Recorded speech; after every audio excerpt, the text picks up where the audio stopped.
दोस्तों, क्या आपने सोचा है कि मृत्यु की भी कभी मृत्यु हो सकती है?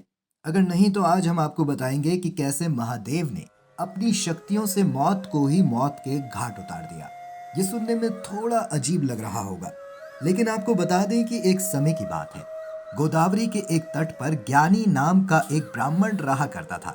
उसे भैरव बाबा से इतना ज्यादा प्रेम था कि उसने कभी भैरव बाबा के सिवा किसी देवता की आराधना नहीं की। अगर कोई उन्हें अन्य देवताओं की पूजा के लिए आमंत्रित भी करता था तो वो वहां जाने से साफ इनकार कर देते थे। ब्राह्मण की इसी हरकत की वजह से उसके परिवार वालों ने भी उसका साथ छोड़ दिया था। जब वह अकेला हो गया तब भी उसने उनकी भक्ति नहीं छोड़ी। वो हर समय भोलेनाथ की सेवा आराधना में लगा रहता। काफी समय बीत रहा था। ब्राह्मण की उम्र भी बढ़ती जा रही थी, लेकिन उसकी भक्ति में कोई कमी नहीं आई। वो रोज सुबह उठता, ठंडे पानी से स्नान करता और फिर फौरन भैरव बाबा की सेवा में लग जाता। आसपास के लोग ब्राह्मण को पागल समझने लगे थे। उन्हें लगता था कि जब से उसके परिवार वालों ने उसका साथ छोड़ा है, वो पागल हो गया है। ऐसा इसलिए क्योंकि ब्राह्मण भैरव बाबा की मूर्ति की ऐसी सेवा करता था मानो वो उनके पुत्र हैं। वो अपने हाथों से बाबा को हर दिन खाना खिलाता था। अब ऐसे ही दिन बीतते जा रहे थे। अब ब्राह्मण की उम्र भी पूरी तरह से ढल चुकी थी और उसकी मृत्यु करीब थी।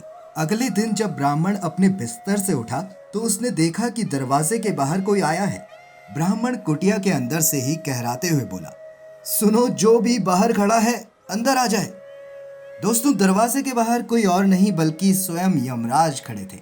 यमराज ब्राह्मण की आत्मा लेने आए थे, क्योंकि अब उसका धरती पर जीवन समाप्त हो गया था। जैसे ही यमराज ने कुटिया का दरवाजा छुआ, उन्हें बिजली के झटके जैसा कुछ महसूस हुआ और वो फौरन कुटिया से दूर हो गए। उन्होंने एक बार फिर कुटिया में प्रवेश करने का प्रयास किया, लेकिन इस बार भी यमराज को बिजली का जोर का झटका जैसा महसूस हुआ।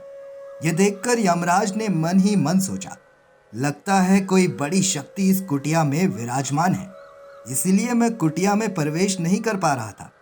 यमराज के बार बार प्रयास करने के बाद भी जब वो कुटिया में प्रवेश नहीं कर पाए तो वह वापस यमलोक लौट गए। अब उन्होंने ब्राह्मण की आत्मा लेने के लिए मृत्युदेव को ही धरती पर भेजा।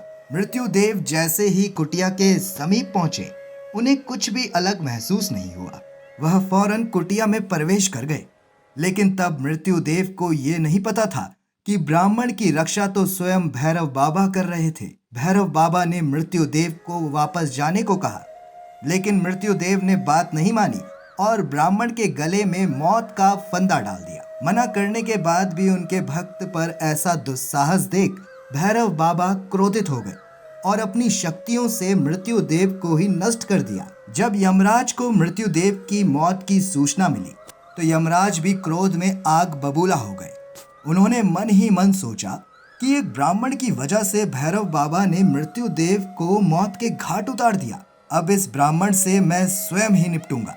भैरव बाबा के संकेत देने के बावजूद यमराज ब्राह्मण की आत्मा लेने धरती पर पहुंच गए। उन्होंने उस पर अपने यम दंड से प्रहार कर दिया।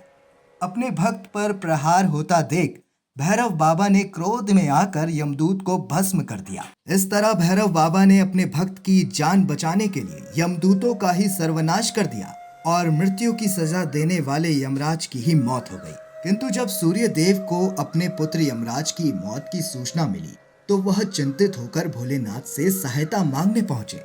उन्होंने भोलेनाथ से कहा कि यदि यमराज ही नहीं होंगे तो धरती का सर्वनाश हो जाएगा। प्रभु, सूर्यदेव को चिंतित देख शिव शंभु ने अपनी शक्तियों से एक बार फिर यमराज और मृत्युदेव को जीवित कर दिया।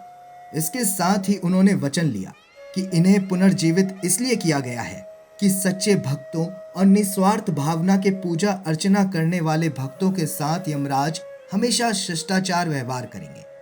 दोस्तों, आज की वीडियो में आपने देखा कि कैसे भैरव बाबा ने अपने सबसे प्रिय भक्त के लिए मृत्युदेव को ही मौत के घाट उतार दिया। इससे यह साफ समझा जा सकता है कि अगर कोई भक्त बाबा की सच्चे मन से भक्ति करता है तो वह उनका साथ कभी नहीं छोड़ते।